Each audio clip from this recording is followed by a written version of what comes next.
വിവാദങ്ങൾ കൊണ്ട് പ്രശസ്തനാണ് സജി ചെറിയാൻ. അതൊന്നും കൂസാതെ പോകുന്ന ആളുമാണ്.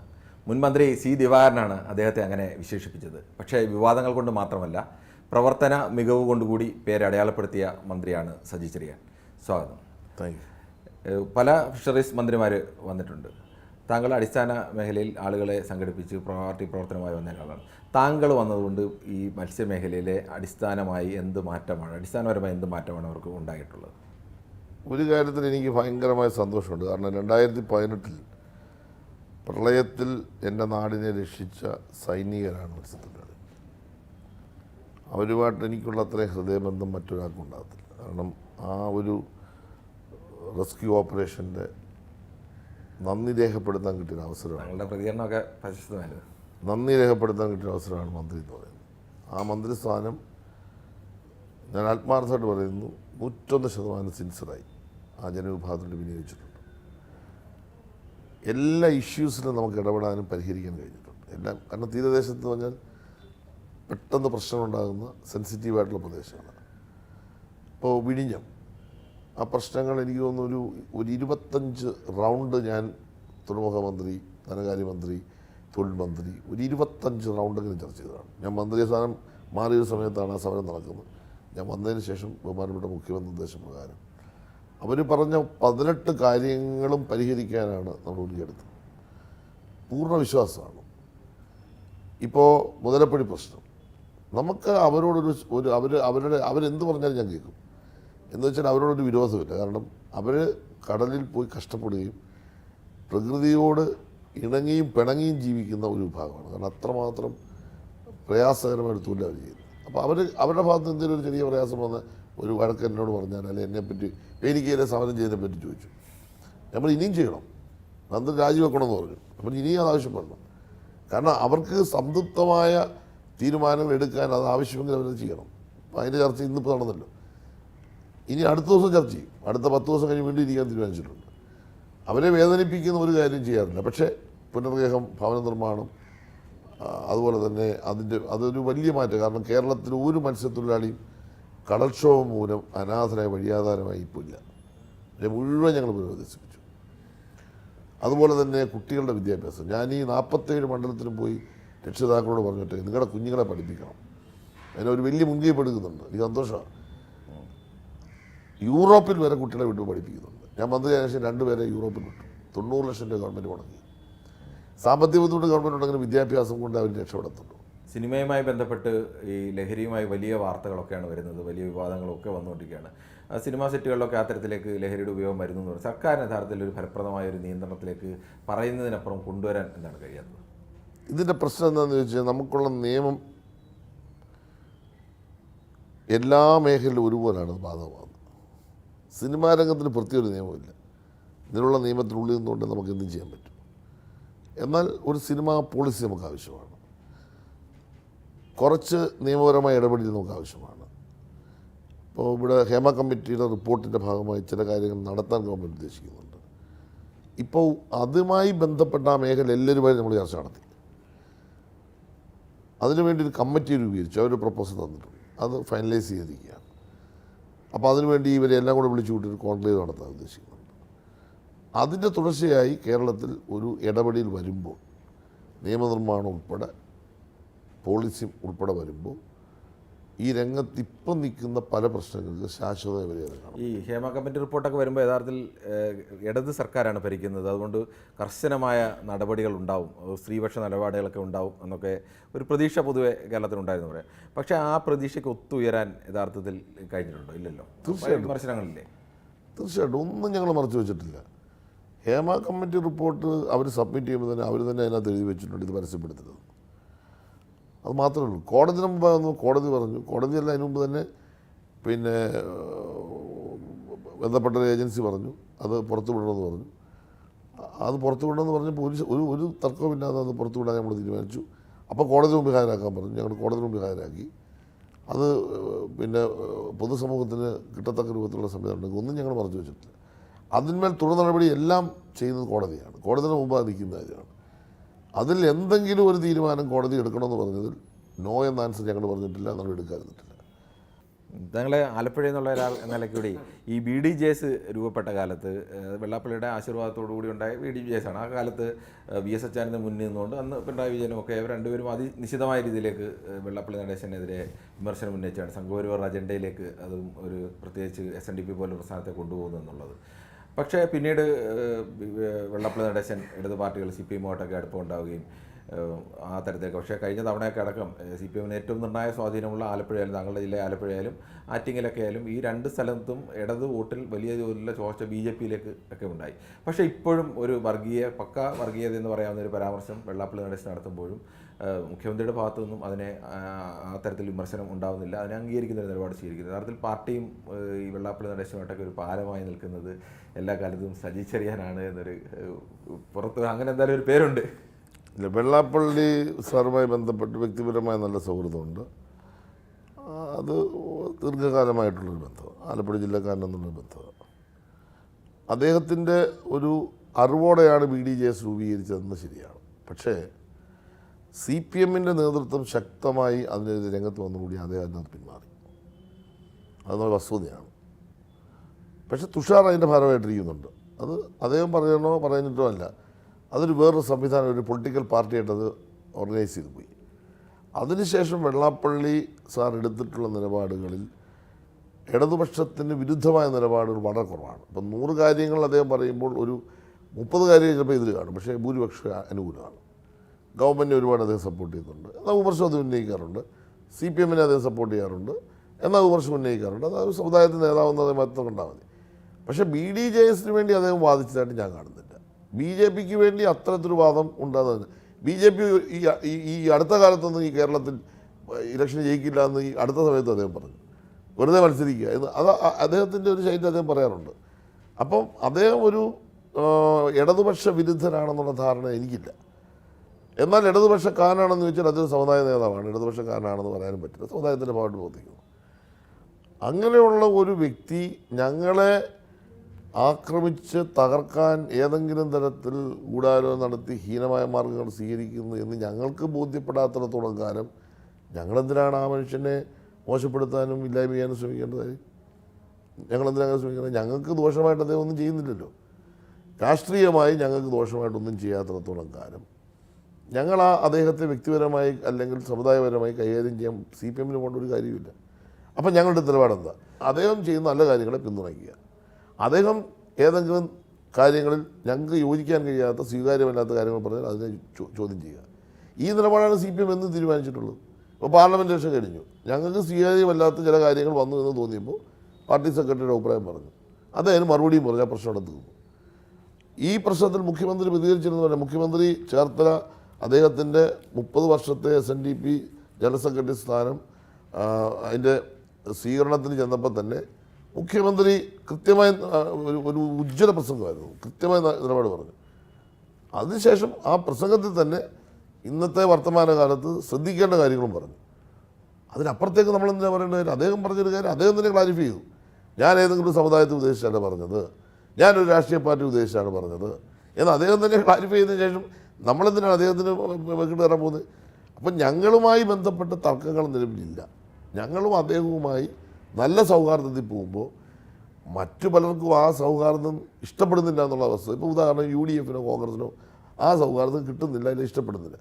വെള്ളാപ്പള്ളി നടേശനുമായി ബന്ധപ്പെട്ട് UDFും കോൺഗ്രസും എടുത്തിട്ടുള്ള നിലപാടാണ്. വോട്ടിലേക്ക് വരുമ്പോൾ സ്വാഭാവികമായും ഇക്കാര്യത്തിൽ ഒരു വോട്ടിൻ്റെ നഷ്ടം ഉണ്ടാകുന്നത് പ്രധാനപ്പെട്ട മണ്ഡലങ്ങൾ ഇടതുപക്ഷത്തിൻ്റെ വോട്ട് ബാങ്കിലേക്കാണ് ഈ BJP കടന്നു കയറുന്നത്. അല്ല, ഇടതുപക്ഷത്തിൻ്റെ വോട്ട് ബാങ്കിലേക്ക് BJP കടന്നു കയറി എന്ന് നമുക്ക് പറയാൻ പറ്റൂ. കാരണം കഴിഞ്ഞ അസംബ്ലി ഇലക്ഷനിൽ ഞങ്ങൾ തുടർഭരണം വന്നപ്പോൾ നമ്മൾ കാണുന്ന ലോക്സഭ ഇലക്ഷൻ്റെ രാഷ്ട്രീയം ദേശീയ രാഷ്ട്രീയം, അങ്ങനെ ജനങ്ങൾ കേരളത്തിൽ വോട്ട് ചെയ്യുന്ന രീതി അത് കോൺഗ്രസിന് UDFന് അനുകൂലമാണ്. നമ്മൾ കഴിഞ്ഞ തെരഞ്ഞെടുപ്പ് അനുഭവം നമ്മുടെ മുമ്പിലുണ്ട്. ഞങ്ങൾക്ക് അവിടെ ഒരു അപ്രമാദിത്യം ഇല്ല എന്നുള്ളത് യാഥാർത്ഥ്യമാണ്, വസ്തുതയായിട്ട് പറയണമല്ലോ.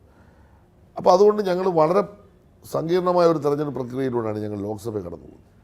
അതേ ലോക്സഭാ തെരഞ്ഞെടുപ്പ് 2014 ഞങ്ങൾ തോറ്റ് തുന്നം പാടി ഇതിനേക്കാൾ മോശപ്പെട്ട പെർഫോമൻസ് കാണിച്ചതിന് ശേഷമാണ് 2016 തെരഞ്ഞെടുപ്പ് ഞങ്ങൾ തൂത്തുവാരി കയറിയത്. അത് കഴിഞ്ഞ് 19 ഞങ്ങൾ തോറ്റ് തുന്നം പാടി വീട്ടിലിരിക്കുമ്പോഴാണ് 21 ഞങ്ങൾ വൻ വിജയം നേടിയത്. അതുകൊണ്ടാണ് ഞങ്ങൾ പറഞ്ഞത് കേരളത്തിൽ നടക്കുന്ന അസംബ്ലി ഇലക്ഷൻ, തദ്ദേശ സ്വയംഭരണ ഇലക്ഷൻ, പാർലമെൻറ്റ് ഇലക്ഷൻ വ്യത്യസ്തമാണ്. അത് പരമ്പരാഗതമായ CPM വോട്ടുകളോ ഇടതുപക്ഷ വോട്ടുകളോ പോവില്ല. എന്നാൽ ലോക്സഭയിലേക്ക് നടക്കുമ്പോൾ ഞങ്ങൾക്ക് ചെയ്തുകൊണ്ടിരുന്ന ചില വോട്ടുകൾ പോവും. അത് ദേശീയ രാഷ്ട്രീയത്തിൻ്റെ ഭാഗമായി വരുന്നതാണ്. ഈ എമ്പുരാൻ പോലെ ഒരു സിനിമ വരുന്നു. ആ സിനിമയിൽ യഥാർത്ഥത്തിൽ വലിയൊരു ഗുജറാത്ത് കലാപവുമായി ബന്ധപ്പെട്ട വിഷയമൊക്കെ ഉന്നയിക്കുന്നു. മോഹൻലാലും പൃഥ്വിരാജും ഗോകുലം ഗോപാലിനൊക്കെ ഇപ്പോൾ ഉള്ളൊരു മുന്നിൽ നിൽക്കുന്നൊരു സിനിമയാണ്. പക്ഷേ അവർക്ക് പോലും ആ സിനിമയുടെ ഭാഗങ്ങളൊക്കെ കട്ട് ചെയ്യേണ്ടി വരുന്നൊരവസ്ഥ അത് കേരളത്തിൽ അടക്കം ഉണ്ടാകുന്നത്. ഏതെങ്കിലും തരത്തിൽ പരസ്യമായി ചോദിച്ചാൽ നിയമപരമായിട്ട് ആരും കട്ട് ചെയ്യാൻ പറഞ്ഞതെന്ന് വെച്ചാൽ ഇല്ല. പക്ഷേ അങ്ങനത്തെ ഒരു ഭീഷണിയുടെ അല്ലെങ്കിൽ ഒരു ഭയത്തിൻ്റെ അന്തരീക്ഷമൊക്കെ ഉണ്ടാകുന്നു. ഇത് സാംസ്കാരിക രംഗത്ത് അതിനൊരു വലിയ പ്രതിരോധമൊക്കെ വരേണ്ടതല്ലേ? അത് എന്നൊരു മുൻകൈ സാംസ്കാരിക മന്ത്രി എന്ന നിലയിൽ കൂടി എടുക്കേണ്ടതല്ലേ? തീർച്ചയായിട്ടും ഞങ്ങൾ ആ കാര്യത്തിൽ ശക്തമായ നിലപാടാണ് സ്വീകരിച്ചത്. ഞങ്ങൾ സ്വീകരിച്ചത് കേരള ഗവൺമെൻറ്റിൻ്റെ ഭാഗമായി മുഖ്യമന്ത്രി, മന്ത്രി എന്നതിന് ഞാനും, പാർട്ടി എന്നതിന് CPM, ഇടതുപക്ഷം എല്ലാം ശക്തമായ നിലപാട് സ്വീകരിച്ചു. ആവിഷ്കാര സ്വാതന്ത്ര്യത്തെ ഇല്ലായ്മ ചെയ്യണമെന്നുള്ള സംഘപരിവാറിൻ്റെ അജണ്ട തന്നെയാണ്. ആർക്കും സംശയം?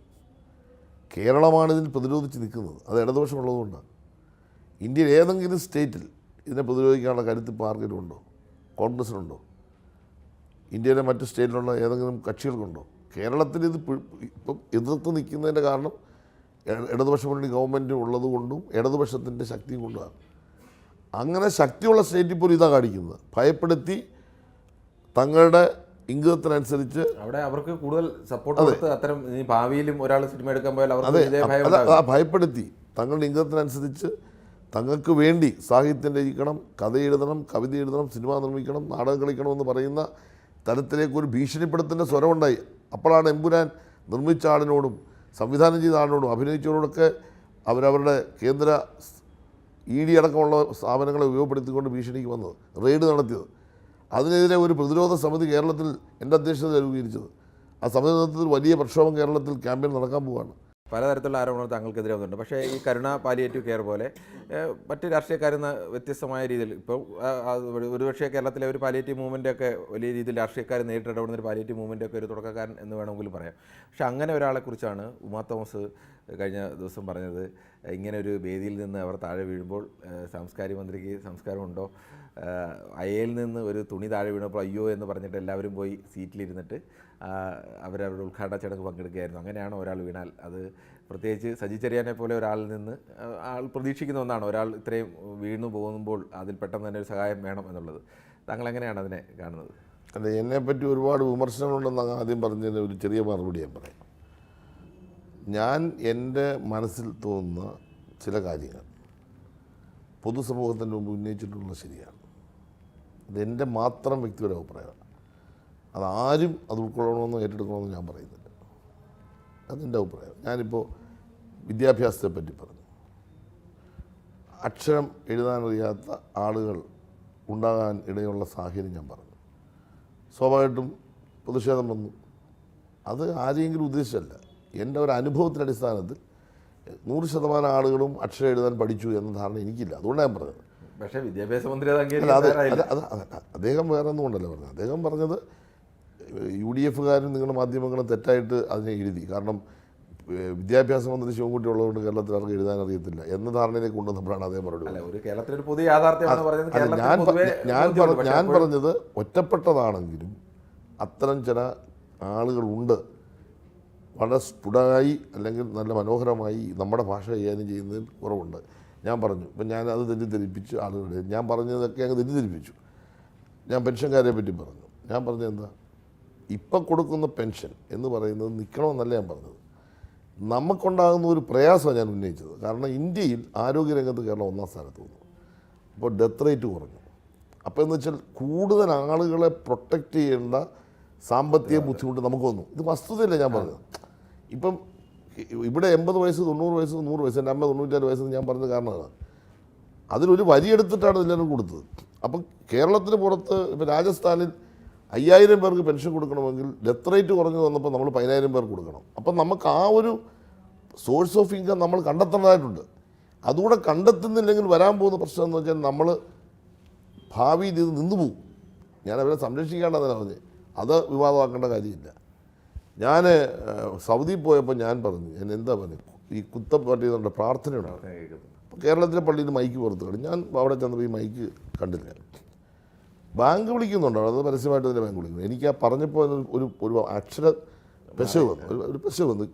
ഈ ഇവർ പ്രാർത്ഥിക്കും, പ്രസംഗിക്കും. അങ്ങനെ നമ്മുടെ കേരളത്തിലെ പള്ളികൾ ഏതെങ്കിലും ഒരു നേരത്ത് കാണും. മറ്റേ ബാങ്ക് വിളിയെല്ലാം അവിടെ എല്ലാ പള്ളിയിലും ഞാൻ കേട്ടു. പക്ഷേ ഇത് ബാങ്ക് വിളിക്കുന്നത് കേട്ടില്ല, മൈക്കിലൂടെ പുറത്ത് കേട്ടില്ല എന്നുള്ള മട്ടിൽ. അതാ ഞാൻ പറഞ്ഞു. ഞാൻ സത്യം പറഞ്ഞാൽ കേരളത്തിൽ അത് ഓപ്പണാണ്, കേരളത്തിൽ എല്ലാവർക്കും അത് പറ്റുന്നു. പക്ഷേ അവിടെ ഇത്രയും മുസ്ലിം ഭൂരിപക്ഷമുള്ള രാജ്യമായിട്ടും അവർ വളരെ സൂക്ഷിച്ചാണ് അത് കൈകാര്യം ചെയ്യുന്നത്. അത് ഈ സൗണ്ടിൻ്റെ ഇതിനെപ്പറ്റി പറഞ്ഞ കൂട്ടത്തിൽ ഞാനത് പറഞ്ഞത്. ശബ്ദ മലിനീകരണം നമ്മുടെ ഇവിടെ കൂടുതൽ വരുന്നു, അവിടെ അതില്ല എന്ന് പറഞ്ഞു. പക്ഷേ ബാങ്ക് വിളിയെ പറ്റി ഞാൻ ഉദ്ദേശം മറ്റേതാണ്, ഈ പ്രസംഗം അവിടെ ഇല്ല, മൈക്കിലൂടെ പുറത്തോട്ടില്ല, അകത്ത് പ്രസംഗം. അപ്പം ഞാനിത് പറഞ്ഞു, എന്തൊരു വാദമായി. എന്നെ ഇഷ്ടപ്പെടുന്നവർ പോലും ഞാൻ തെറ്റിദ്ധരിച്ചു, ഞാൻ ബാങ്ക് വിളിയാണെന്ന് പറഞ്ഞു. അങ്ങനെ അതിനെ ആക്ഷേപിച്ചു. ഞാൻ യഥാർത്ഥം തന്നെ സപ്പോർട്ട് ചെയ്തു. അതൊരു സംശയം, ഈ സാധാരണ മന്ത്രിമാർക്കൊക്കെ പലപ്പോഴും നിങ്ങൾ എടുക്കുന്ന തീരുമാനത്തിൻ്റെ പുറത്ത് അതിനകത്ത് ഏറ്റവും കൂടുതൽ വിവാദങ്ങളൊക്കെ വരേണ്ടത്. ഇപ്പം മന്ത്രി സജി ചെറിയാനെ പരിശോധിച്ച് നോക്കിയാൽ തീരുമാനത്തിന് പുറത്തല്ല വിവാദങ്ങളൊക്കെ വന്നിരിക്കുന്നത്. എല്ലാം ഈ പറഞ്ഞ വാക്കിൽ എൻ്റെ ആ ഫുൾ ടെസ്റ്റ് പ്രസംഗം കേൾക്കണം. ഇപ്പോൾ ഭരണഘടനയുമായി ബന്ധപ്പെട്ട പ്രശ്നത്തിൽ ഞാൻ പറഞ്ഞ ഫുൾ ടെസ്റ്റുകൾ കേൾക്ക്. അത് 1 മണിക്കൂർ ഞാൻ പ്രസംഗിക്കുന്നു, ഒരു പാർട്ടിയുടെ മാത്രം കേടസിരിക്കുന്ന യോഗത്തിൽ പ്രസംഗിക്കുന്നു. ഞാൻ ചതിക്കപ്പെട്ടു പോയെന്നുള്ള വസ്തുത വേറെ കാര്യം, അത് പുറത്തു കൊടുത്തു. പക്ഷേ യഥാർത്ഥത്തിൽ ഞാൻ ആ പറഞ്ഞ ഫുൾ ടെസ്റ്റ് പ്രസംഗം കേട്ടാൽ ഞാൻ ഭരണഘടനയെ ഒരിക്കലും നിന്ദിച്ചിട്ടില്ല, അവമാനിച്ചിട്ടില്ല. ആ ഫുൾ ടെസ്റ്റ് കേൾക്കണം, അത് മൊത്തം കേൾക്കണം. മൊത്തം ഉണ്ടോ എന്ന് എനിക്കറിയില്ല. മുഖ്യമന്ത്രി വെള്ളാപ്പള്ളിയോട് പറഞ്ഞത് തന്നെ താങ്കളോടും പറയേണ്ടി വരില്ലേ, ഈ കാലം മോശമാണ്, അതുകൊണ്ട് അത് കറക്റ്റ്. ഞാനത് വളരെ ശ്രദ്ധിക്കുന്നുണ്ട്. കാരണം വക്രീകരിക്കാം, കാലം മോശമാണ് നമ്മൾ പറയുന്ന ഓരോ വാക്കും പ്രധാനമാണ്. കാരണം നമ്മളൊന്നിപ്പോൾ സംസാരിക്കുമ്പോൾ ചിലപ്പോൾ പല കാര്യങ്ങൾ പറഞ്ഞ കൂട്ടത്തിൽ ചിലപ്പോൾ ഒരു വാക്ക് ചിലപ്പോൾ നമ്മൾ പറയാം, അത് മാത്രമായിട്ട് എടുക്കരുത്. ഞാൻ ഒരിക്കലും പൊതുസമൂഹത്തിന് ദോഷം വരുന്ന ഒരു കാര്യം പറയാറുണ്ട്. പക്ഷേ എൻ്റെ പറഞ്ഞ കാര്യങ്ങളെ തെറ്റിദ്ധരിപ്പിച്ചോ, എന്നോട് സ്നേഹമുള്ളവർക്ക് പോലും ചില ഘട്ടങ്ങളിൽ പ്രയാസമുണ്ടായിട്ടുണ്ട്. അതുകൊണ്ട് മുഖ്യമന്ത്രി പറഞ്ഞ വാക്ക് കറക്റ്റാണ്. പലതും വക്രീകരിക്കുന്ന ഒരു കാലത്ത് വളരെ സൂക്ഷിക്കണം എന്ന് പറഞ്ഞത് അത് തീർച്ചയായിട്ടും എനിക്കും ബാധകമാണ്, എല്ലാവർക്കും ബാധകമാണ്. ആ ഭാഗം പറഞ്ഞ് അവസാനിപ്പിക്കും. ഈ സംഭവം നടക്കുന്ന എന്നെ ഒരു ഉദ്ഘാടകനായിട്ട് വിളിച്ചു. ഞാൻ ഈ സ്റ്റേജിൻ്റെ ഒരു നീളത്തിലുള്ള സ്റ്റേജാണ്. കയറി ചെന്നപ്പോഴേ ഈ സ്റ്റേജ് കുഴപ്പമെന്ന് എനിക്ക് മനസ്സിലായി. എൻ്റെ ഗവൺമെൻറ് അവരോട് പറയുകയും ചെയ്തു, ഇത്രയും ഹൈറ്റിൽ ഈ സ്റ്റേജ് കെട്ടി വെച്ചിട്ട് ഈ മന്ത്രിമാരെ എന്നെ വിളിച്ചുകൂടെ കയറ്റി ശരിയായില്ലെന്ന് പറഞ്ഞു. അപ്പോൾ ഞാൻ വളരെ സൂക്ഷിച്ച് അവിടെ പോയിരുന്നു. ഞാൻ ഇരുന്നതിന് ഇപ്പുറത്താണ് ഈ വിളക്ക്. അപ്പോൾ ഈ MLA വരുന്ന സത്യത്തിൽ ഞാൻ കണ്ടില്ല. MLA വരുമ്പോൾ ട്രയൽ ആരംഭിച്ചു. ഭയങ്കര ശബ്ദം എന്ന് പറഞ്ഞാൽ ഭയങ്കര ശബ്ദമാണ്. ഈ ഒരു 2-2.5 ലക്ഷം ആളിരിക്കുകയാണ്, ഭയങ്കര ആളാണ്. ഇവർ വന്ന് അവിടെ ഇരുന്നു. അവിടെ ഇരുന്നേച്ച് കഴിഞ്ഞ് പിന്നെ ഈ ട്രയൽ ഇങ്ങനെ കണ്ടുകൊണ്ടിരിക്കുമ്പോൾ ഇവർ മുമ്പോട്ട് ഇങ്ങനെ നോക്കും, പടാന്നൊരു ശബ്ദം കേൾക്കുന്നു. എന്താ അവിടെ സംഭവിച്ചെന്നില്ല. ഞാൻ നോക്കുമ്പോൾ ഇവർ എടുത്ത് താഴ്ത്തു വീഴുക. ഇവരെങ്ങനെ വീണോ, കാലുമെടുത്താണോ, തള്ളിയിട്ടതാണോ, അങ്ങനെ നമ്മൾ കാണുന്നില്ല. കാരണം നമ്മൾ ഇങ്ങനെ സൈഡായിരിക്കും. സത്യത്തിൽ ഞാനാണ് വിളിച്ചു പോയത്. ആര് കേൾക്കാൻ?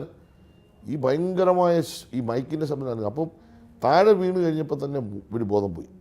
അപകടം എന്ന് പറഞ്ഞാൽ അങ്ങേയറ്റം ക്രിട്ടിക്കലായ ഒരു സ്ഥിതിയാണ്. ചെറുതായിട്ട് ബ്ലഡ് വരുന്നതായിട്ട് എനിക്ക് തോന്നി. അപ്പോൾ ഇവരെ വിളിച്ചു ഈ മേളിൽ നമുക്ക് എടുത്ത് ചാടാനൊന്നും പറ്റത്തില്ല. കാരണം ഒരു 2 നില കെട്ടിടത്തിൻ്റെ ഹൈറ്റാണ് ഈ സാധനം. അപ്പോൾ ഓടി വന്ന് ആംബുലൻസുകാർ വന്ന് ഇവരെടുത്തു. പെട്ടെന്ന് ആംബുലൻസ് കയറ്റി വണ്ടി വിട്ടു. ഞാൻ അപ്പോൾ എഴുന്നേറ്റു. എനിക്കതാണ് ഭയങ്കര സങ്കടമായിപ്പോയി. അപ്പം ഇവർ വീണ് കഴിഞ്ഞ് പോകുമ്പോൾ എഴുന്നേക്കാൻ തുടങ്ങുമ്പോൾ ഹൈബിയുടെ കയറി വരും. എല്ലാം ഹൈബി കയറിയാണ്, ചോദിച്ചാൽ മതി. അതിൽ അയാളൊന്നും മിണ്ടാഞ്ഞ്. ഞാനപ്പോൾ ഹൈബിയോട് പറഞ്ഞു, ഹൈബി വളരെ ക്രിട്ടിക്കലാണ് അവരുടെ സ്ഥിതി, ഇനി വിടുന്നത് ശരിയായിരുന്നു. അപ്പോൾ ഈ സംഘാടകർ ഓടി വന്ന് എന്നോട് പറഞ്ഞു, സാർ ലൈറ്റ് കത്തിച്ചിട്ടു. സാർ ഇത്രയും വന്നല്ലേ ലൈറ്റ്. ഞാൻ പറഞ്ഞു പെട്ടെന്ന് എടുക്കാൻ പറഞ്ഞു. ഇവർ പെട്ടെന്ന് എടുത്തു. ഞാൻ കത്തിച്ചു, ഹൈബി കത്തിച്ചു, ചന്ദ്രൻപിള്ള കത്തിച്ചു, DIG കത്തിച്ചു, എല്ലാം കത്തിച്ചു. ഞാനിങ്ങനെ ഇറങ്ങി. അപ്പോൾ ഇവർ മൈക്കെടുത്തെന്ന് പറഞ്ഞ് പ്രസംഗിക്കാൻ പറഞ്ഞു. ഞാൻ പ്രസംഗിക്കത്തില്ല. നോക്കൂ, ഒരാൾ അപകടപ്പെട്ട് ഇത്രയും അവസ്ഥയെ കിടക്കുക, ഒരു MLA ആണ്. ഒരു മിനിറ്റ് പോലും ഞാനവിടെ നിൽക്കത്തില്ല, നിങ്ങൾ വേണം നടത്തിക്കൂടുക. അന്നേരം ഇറങ്ങി. അപ്പോൾ ഹൈബിയുടനോട് ഞാൻ ചോദിച്ചു വരുന്നതെന്ന് ചോദിച്ചു. എന്നാൽ ഞാനും വരാമെന്ന് പറഞ്ഞു. പുറത്തിറങ്ങി എൻ്റെ കാറിൽ ഞാനും ഹൈബിയുടനും കൂടെ ഓണടിച്ച് ആദ്യ സ്പീഡിൽ ഞങ്ങൾ ചെല്ലുമ്പോൾ ഉമാ തോമസിനെ അതിനകത്ത് ICU കയറ്റി. ഞങ്ങൾ ഹോസ്പിറ്റലിൽ ചെല്ലുമ്പോൾ എനിക്ക് തോന്നുന്നു ഒരു 3-4 പേരെ അപ്പോൾ ഉള്ളൂ. അപ്പോൾ ഞങ്ങൾ ചെന്നു. അതിനുശേഷം മുഖ്യമന്ത്രിയെ വിളിക്കുന്നു, അതിനുശേഷം പിന്നെ രാജീവിനെ വിളിക്കുന്നു, അതിനുശേഷം ആരോഗ്യമന്ത്രിയെ വിളിക്കുന്നു. മുഖ്യമന്ത്രി നിർദ്ദേശിച്ച് ആരോഗ്യമന്ത്രി മുൻകൈ എടുത്ത് കോട്ടയത്തുള്ള ടീം വരുന്നു. നിങ്ങൾ മനസ്സിലായി, രാത്രി 11:30 മണിക്ക് ഞാൻ അവിടെ ഇരുന്നു. രാത്രി 11:30 മണി വരെ കോട്ടയത്തുള്ള മെഡിക്കൽ ടീം വരുമെന്ന് പറഞ്ഞ് രാത്രി 11:30 വരെ ഇരുന്നു. ജയകുമാർ ഡോക്ടറുടെ നേതൃത്വത്തിൽ ആ ടീം വന്ന് 11:30 രാജീവ് മൂവാറ്റുപുഴയിൽ നിന്ന് വന്നതിന് ശേഷമാണ് ഞാൻ രാജീവിനോട് പറഞ്ഞത്, ഞാനിപ്പോൾ പോവാണ്, വീട്ടിൽ പോകണം, ചെങ്ങന്നൂർ പോകണം, ഞാൻ നാളെ എത്താമെന്ന് പറഞ്ഞു. പിറ്റേ ദിവസം 9 മണിക്ക് നിങ്ങൾ ഉമാ തോമസിൻ്റെ മക്കളോട് ചെയ്ത് 9 മണിക്ക് കേരളത്തിൻ്റെ ഒരു മന്ത്രി ഞാൻ വീട്ടിൽ പോയിട്ട് ചെങ്ങന്നൂർ വീണ്ടും 100-110 കിലോമീറ്റർ കൂടി അവിടെ ചെന്നു എന്നിട്ട് ഈ കോട്ടയത്തെ ഡോക്ടറുമായിട്ട് സംസാരിച്ചു, ഇവിടുത്തെ ഡോക്ടേഴ്സുമായിട്ട് സംസാരിച്ചു, മാനേജ്മെൻറ്റുമായിട്ട് സംസാരിച്ചു. അപ്പോൾ അത് കഴിഞ്ഞ് എൻ്റെ ഒരു ഫേസ്ബുക്ക് പോസ്റ്റുണ്ട്, അതായത് അപകടനിലയാണ് എങ്കിലും എത്രയും വേഗം അവർ ആരോഗ്യം വീണ്ടെടുത്ത് പുറത്തു വരും എന്ന് പറഞ്ഞ് ഞാൻ പോസ്റ്റ് വിട്ടു. അത് കഴിഞ്ഞ് അന്ന് ഞാൻ ഉച്ചയ്ക്ക് അവിടുന്ന് പോരുന്നത്. അത് കഴിഞ്ഞ് 3ാമത്തെ തവണ ഞാൻ ചെല്ലുന്നു, ഒരു 2 ആഴ്ച കഴിഞ്ഞിട്ട്. അപ്പോൾ ഇവർക്ക് ഐശ്വര്യം ഇവരൊക്കെ നമുക്ക് കാണാൻ പറ്റത്തില്ല. അവരുടെ മക്കളെ ഞാൻ കണ്ടു, കാര്യങ്ങളൊക്കെ തിരക്കി, ഡോക്ടേഴ്സിനോട് സംസാരിച്ചു. അപ്പോൾ കുറച്ചുകൂടി റിക്കവർ ചെയ്തെന്ന് പറഞ്ഞു. അത് കഴിഞ്ഞ് 4ാമത്തെ തവണ ഞാൻ ചെല്ലുന്നു. അപ്പോൾ അവർ വീട്ടിൽ പോയി അവർ കിടക്കുകയാണ്. അവിടെ ചെന്ന് സംസാരിച്ച് ഞാൻ ചോദിച്ചു, വല്ല ഓർമ്മയുണ്ടോ ഈ കണ്ട കാര്യം? എനിക്കൊന്നും ഓർമ്മയില്ലെന്ന് പറഞ്ഞു. ഇത്ര എന്നോട് പറഞ്ഞു. ഞാൻ പറഞ്ഞു ആരോഗ്യവിധയായിട്ട് ഇത്രയും വേഗം വരിക എന്ന് പറഞ്ഞു. വളരെ സന്തോഷമായിട്ട് ചായയും കുടിച്ച് അവിടെ നിന്ന് ഇറങ്ങി എന്നെപ്പറ്റി എന്താണ് അവർ പറഞ്ഞതെന്ന് എനിക്ക് ഞാൻ ഇപ്പോഴും അത്ഭുതത്തോടെ നോക്കുക. ഞാൻ മറുപടി പോലും കൊടുത്തില്ല, കാരണം അവർക്ക് ആരോഗ്യ പ്രശ്നമുള്ള ആളാണ്. അവർക്കൊരു മാനസിക പ്രയാസം ഉണ്ടാകണ്ടെന്ന് വിചാരിച്ചിട്ട് ഞാനൊരു പാലിയേറ്റീവ് നടന്ന ആളായതുകൊണ്ട് എനിക്ക് ഈ ദുഃഖങ്ങൾ അറിയാമല്ലോ. ഞാൻ ഈ രംഗത്തെന്ന് പറഞ്ഞാൽ 10 വർഷമായി, അങ്ങ് മനസ്സിലാകേണ്ട 11ാമത്തെ വർഷമാണ്. 4,350 പേഷ്യൻസിനെ നോക്കുന്ന ഒരു ടീമിൻ്റെ ക്യാപ്റ്റനായി എത്ര സഹായം ചെയ്യുന്നു. ഞാൻ ഉമാ തോമസിന് സങ്കടം, അവർക്ക് പ്രയാസം വരുന്ന എന്തെങ്കിലും കാര്യം ചെയ്യുമോ? എനിക്കൊരു പരിഭവമില്ല, എന്തോ ആരോ ഒന്നുകിൽ അവരെ സ്വാധീനിച്ച് ഇന്നത് പറഞ്ഞേക്കാൻ പറഞ്ഞു കാണും. അല്ലാതെ ഒരിക്കലും, കാരണം ഞാൻ അതിൻ്റെ ഒരു 4 ദിവസം മുമ്പ് പോയി കണ്ടത്. വളരെ സന്തോഷത്തോടെ ആരോ അവരെ തെറ്റിദ്ധരിപ്പിച്ചിട്ടുണ്ടാകാം, പക്ഷേ അവരുടെ കോൺഗ്രസിൻ്റെ ഏതെങ്കിലും നേരം ബെന്നി ബെഹാന ഉണ്ടായിരുന്നു. ഞാൻ ചെല്ലുന്ന സന്ദർഭത്തിൽ നമ്മുടെ ആലുവ MLA ഉണ്ടായിരുന്നു. ആദ്യം ഉണ്ടായിരുന്നു, പിന്നെ അവരുടെ വന്നു, അത് ഞാനായിരുന്നു. അതുപോലെ തന്നെ നമ്മുടെ ഹൈബീഡൻ ഉണ്ടായിരുന്നു, ഷാനിമോൾ ഉണ്ടായിരുന്നു. ആരെങ്കിലും ഒരാൾ പറയട്ടെ, എൻ്റെ അത്ര ആൾക്കാരത്ത് കെയർ ചെയ്തു ഒറ്റയാണ്. അവരുടെ കൂട്ടത്തിൽ കാണത്തില്ല, എങ്കിൽ കാണുന്നില്ല, അത്ര കെയർ ചെയ്തു. അതാണ് 4 പ്രാവശ്യം ഞാൻ പോയി. ഭയങ്കര സങ്കടമായിരുന്നു എനിക്ക് അവർ വീണപ്പോൾ, കാരണം അത്ര വലിയൊരു വീഴ്ചയാണ്. ഞാൻ നേരിട്ട് കാണുകയല്ലേ, ഞാൻ പ്രസംഗിക്കാതെ പോയി. 2.5 ലക്ഷം ആളിരിക്കുന്ന ഒരു യോഗത്തിൽ ഒരു വാക്ക് ഞാൻ പറഞ്ഞില്ല ഉദ്ഘാടനത്തിന് വേണ്ടി. ആരും അവരെ ധരിപ്പിച്ച് ഞാൻ അവിടെ ഇരുന്നത്, ഞാൻ ഇരുന്നില്ല എൻ്റെ മുന്നു സുഹൃത്തെ. ഈ ആലപ്പുഴയിലെ പലപ്പോഴും താങ്കൾ തന്നെ പറഞ്ഞിട്ടുണ്ട്, ജി സുധാകരന് താങ്കളോടുള്ള ഒരു വ്യക്തിബന്ധം പിതൃതുല്യനായ ഒരു നേതാവാണെന്നടക്കം താങ്കൾ നേരത്തെ അഭിമുഖത്തിലൊക്കെ പറഞ്ഞിട്ടുള്ളതാണ്. പക്ഷേ ഇപ്പോൾ ജി സുധാകരൻ ഏറ്റവും അവസാനം എഴുതിയൊരു കവിതയിലടക്കം SFIക്കാർ ജി സുധാകരനെതിരെ നടത്തുന്ന സമൂഹ മാധ്യമങ്ങൾ വഴി നടത്തുന്ന വലിയ വിമർശനം, അതിന് മറുപടിയായിട്ട് അദ്ദേഹം എഴുതിയത് ഈ കുന്തവും ഉടച്ചക്കവും ഒക്കെ ഉപമിച്ചുകൊണ്ടും പരോക്ഷമായ രീതിയിൽ താങ്കളെ കൂടി വിമർശിക്കുന്ന രീതിയിൽ നിന്നാണ് സാധാരണ വായനക്കാരന് തോന്നുന്നത്. ഈ പഴയ ഒരു ഊഷ്മളമായ ബന്ധം ഇപ്പോൾ അദ്ദേഹമായിട്ടില്ലേ? അല്ല, ഞാൻ അദ്ദേഹത്തെ നല്ല റെസ്പെക്റ്റ് ചെയ്തിട്ടാണ്. ഞാൻ ഒരിക്കലും അദ്ദേഹത്തിനെതിരായി ഒരു കാര്യം പറഞ്ഞിട്ടില്ല, ഇനി പറയത്തുമില്ല. അദ്ദേഹത്തിന് എന്തെങ്കിലും തെറ്റിദ്ധാരണ ഉണ്ടെങ്കിൽ അത് എന്നോട് പറഞ്ഞാൽ ഞാനത് ബോധ്യപ്പെടുത്താനും തയ്യാറാണ്. ഞാൻ അദ്ദേഹത്തിന് ദോഷം വരുന്ന ഒരു കാര്യം ചെയ്തിട്ടില്ല. എൻ്റെ ഒരു വ്യക്തിപരമായ പോളിസിയെ പോലെ വിശ്വസിക്കുന്നതിനെ ഞാൻ ചതിക്കത്തില്ല. ജി സുധാകരൻ എന്നെയും, ഞാൻ ജി സുധാകരനെ ഒരുപാട് വിശ്വസിച്ചിട്ടുണ്ട്. ഞങ്ങൾ ഒരുമിച്ച് പ്രവർത്തിച്ചവരും ഒരുമിച്ച് നിന്ന് ഇപ്പോഴും ഒരുമിച്ചാണ് പോകുന്നത്.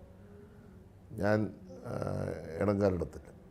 അങ്ങനെ ഇടങ്കാലിടായിരുന്നെങ്കിൽ ഞാൻ ചിലപ്പോൾ ഇതിനേക്കാൾ ഇതൊക്കെ നേരത്തെ കിട്ടിയത്. പാർട്ടി പറയുന്നത് കേട്ട് പോകുന്ന ഒരാളാണ് ഞാൻ. അപ്പോൾ തീർച്ചയായിട്ടും അദ്ദേഹം ഇപ്പോൾ ഈ കവിത എഴുതിയതിനെപ്പറ്റി എനിക്ക് വേറൊരു അഭിപ്രായമാണ്. കാരണം ഈ ഓണാട്ടുകരക്കാരുടെ ഒരു പുതുഭാഷയാണ് ഈ കുന്തവും കൊടുത്തത്. അത് ഞാൻ പറഞ്ഞില്ല, അതേ എഴുതും. അല്ല, അദ്ദേഹവും പറയും. അദ്ദേഹത്തിൻ്റെ പ്രസംഗം നിങ്ങളെടുത്ത് നോക്കിയോ, നിങ്ങൾ പഴയകാല പ്രസംഗം കണ്ട് ഈ കുന്തം കൊടുത്തത് കാണും. കാരണം എന്താ വെച്ചാൽ ഞങ്ങളുടെ നാട്ടിൽ ഇത് വലിയ കാര്യമൊന്നുമില്ല. നമ്മൾ അത്രയും കണ്ട ഇതൊരു ചീത്ത വാക്കൊന്നുമല്ല. ആളുകളങ്ങ് ധരിച്ചേക്കുന്നത് ഭയങ്കര ഒരു ചീത്ത വാക്കാണ്. ഞങ്ങളുടെ നാട്ടുപ്രദേശത്തെ പറയുക, ഈ നമ്മുടെ പ്രസാദ് മിനിസ്റ്റർ സംസാരിക്കുമ്പോൾ നിങ്ങൾ ശ്രദ്ധിച്ചോളൂ, കുന്തവും കുടച്ചക്കറും. അത് ഞങ്ങളുടെ നാട്ടിലെ ഒരു സാധാരണ ഭാഷയാണ്. അപ്പോൾ കുന്തവും കുടച്ചക്കറും എന്ന് വെച്ചാൽ വലിയ കാര്യമൊന്നുമില്ല എന്ന് പറയുന്നതാണ് ഇതിനകത്തൊരു വസ്തുത. എന്നാൽ അദ്ദേഹം ആ എഴുതിയത് എന്നെ ഉദ്ദേശിച്ചാണെന്ന് മാധ്യമങ്ങൾ പറഞ്ഞത്. പക്ഷേ ഞാൻ ധരിക്കുന്നത് അങ്ങനെയല്ല. അദ്ദേഹത്തിൻ്റെ നാടൻ ശൈലിയിൽ അദ്ദേഹം ഒരു പേര് പറഞ്ഞു. അത് ഞാൻ പറഞ്ഞ വാക്കായതുകൊണ്ട് അതെന്നെ ഉന്നേണ്ട കാര്യമില്ല. ഞങ്ങളുടെ നാട്ടിൽ എല്ലാവരും പറയുന്നൊരു വാക്കാണ്. ഞങ്ങൾ തമ്മിൽ ഒരു തർക്കത്തിൻ്റെയും പ്രശ്നമില്ല, ഒരു തർക്കം ഉണ്ടായിട്ടുമില്ല. ഞാൻ അദ്ദേഹത്തെ ഇകഴ്ത്തി കാണിക്കാൻ ശ്രമിക്കത്തുമില്ല. ഞാൻ വളരെ റെസ്പെക്റ്റ് ചെയ്യുന്ന നേതാവാണ്. അപ്പോൾ ഈ തുടർഭരണത്തിന് തുടർച്ച ഉണ്ടാവും എന്നൊരു പ്രതീക്ഷ, അത് ആ ഉറച്ച ഒരു ആത്മവിശ്വാസം ഉണ്ടോ? 100%. ഞാൻ പറഞ്ഞല്ലോ, 2016 ഞങ്ങൾ വലിയ തോതിൽ തോറ്റതിന് ശേഷം ജയിച്ചു. 2019 ഞങ്ങൾ വലിയ തരത്തിൽ തോറ്റതിന് ശേഷം 21 ജയിച്ചു. 2024 ഞങ്ങൾ വലിയ തരത്തിൽ തോറ്റു. 24 ഞങ്ങൾ അദ്ദേഹത്തിൽ ഒരു സെക്കുലർ മനോഭാവം ഇടതുപക്ഷത്തിന് മാത്രമേ ഉള്ളൂ. UDFനും BJPക്കും അതില്ല. UDF ന്യൂനപക്ഷ ആശയങ്ങളുടെ പുറകെ പോകുന്ന ചില തീവ്രവാദ സംഘടനകളെ കൂട്ടുപിടിക്കുമ്പോൾ മറ്റേത് അതിനേക്കാൾ വലിയ ഭൂരിപക്ഷം തീവ്രവാദ സംഘടനയെ കൂട്ടുപിടിക്കും. ഈ രണ്ടിനും എതിരായി മതനിരപേക്ഷതയുടെ മുഖവർത്തി പിടിക്കുന്ന ഇടതുപക്ഷമുള്ളൂ. അപ്പം സമാധാനത്തോടും ചാട്ടും ജീവിക്കണമെങ്കിൽ ഇടതുപക്ഷം ഭരണം. അതാണ് പൃഥ്വിരാജിൻ്റെ അമ്മ പറഞ്ഞത്. അതാണ് പൃഥ്വിരാജിൻ്റെ അമ്മയെപ്പോലുള്ള ആയിരക്കണക്കിന് ആളുകൾ കേരളത്തിൽ പറഞ്ഞുകൊണ്ടിരിക്കുന്നത്. ഒരു തുടർഭരണം വരുമെന്ന് പറയുന്നത് എനിക്ക് സംശയമില്ല. ഞാൻ രണ്ടാം ഭരണം വരുമെന്ന് ആദ്യം നിയമസഭയിൽ പ്രസംഗിച്ച ആളാണ്. ഇപ്പോഴും ഞാൻ പറഞ്ഞിട്ടുണ്ട് മൂന്നാം ഭരണം വരുമെന്ന്. അപ്പോൾ എന്തായാലും ന്യൂസ് 8ൻ്റെ അഭിമുഖത്തിൽ നമ്മൾ ഇതിനെ പൂർണ്ണമായി നന്ദി. Thank you.